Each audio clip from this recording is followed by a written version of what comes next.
You saw the video, right? First, I rarely heard a story, and it was like a joke. If I heard one, I done first. And later on, I saw the video. So apparently, there was a clash between some police and military people. Two major security agencies. The people that do joint night patrols. They decided to fight broad daylight. And all that I heard when I heard that was that, oh, I suspect that a military man might have sustained injuries in the throes of that. The first response of the military should be deploying to all police barracks, going to beat up the people, put the rest in the gutter, make sure that they treat them the same way they did to Ashaman. I'm sure somebody will call them and say that they are very lawless police people in this country. They take bribes, they do. Okay, Napari is trying to get some reform in that area, but still they take bribes.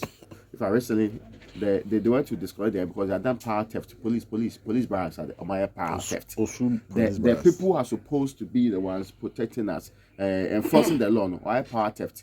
That's a sign, a great sign of lawlessness. That means that the police barracks is an area that there's a lot of lawlessness.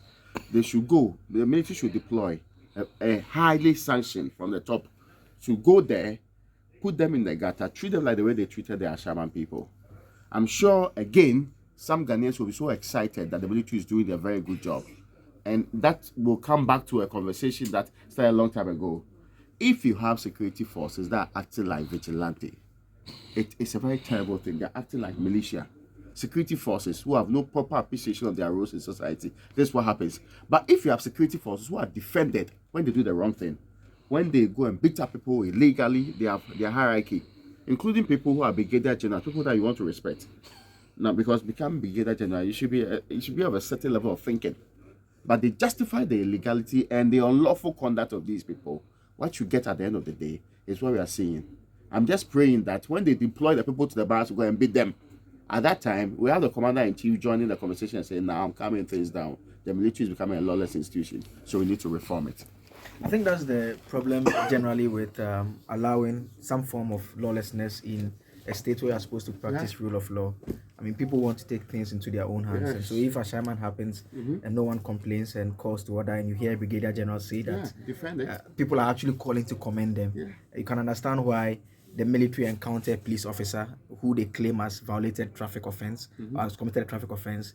They assault this officer. The officer escapes to the police station or the police barracks, then they chase him and trying to get into it. In that particular instance, the videos that we've seen, the police came armed to teeth and ended up having the military retreat. Actually, I think it's very bad. I mean, it's terrible watching the videos, and it's not something that we should expect to happen. And it all comes back to the point again that the military need to understand their role. The military, they are not responsible for internal security, and we see them do it all the time. The military are moving in the vehicle. They get to a point where there's traffic. The soldiers get down. There's a policeman just at the traffic light too. They get down on their own. They clear the road. They get into their vehicle. They move, and the traffic resumes again. I mean, there should be better cooperation with the police, and they should understand that they are there to assist the police when they call on them. When they find someone violating the law, they are in terms of internal law enforcement, they're just like any of us. Yeah, but when you see someone violating the law, you have the power of citizen's arrest and handing the person over to the police. Yeah, but you don't assault the person. Exactly. You don't assault the person. And you see, that's the point. And you see, I remember speaking to a major, one time, and she was like, "Oh no, these police people, they are civilians. So I mean, they are not security. They are civilians." See, that kind of a thinking. And when you go and assault people, instead of the military apologizing to the people of Ashaiman, instead of us finding the people who went to do that, we're very quiet. We're pretending nothing has happened.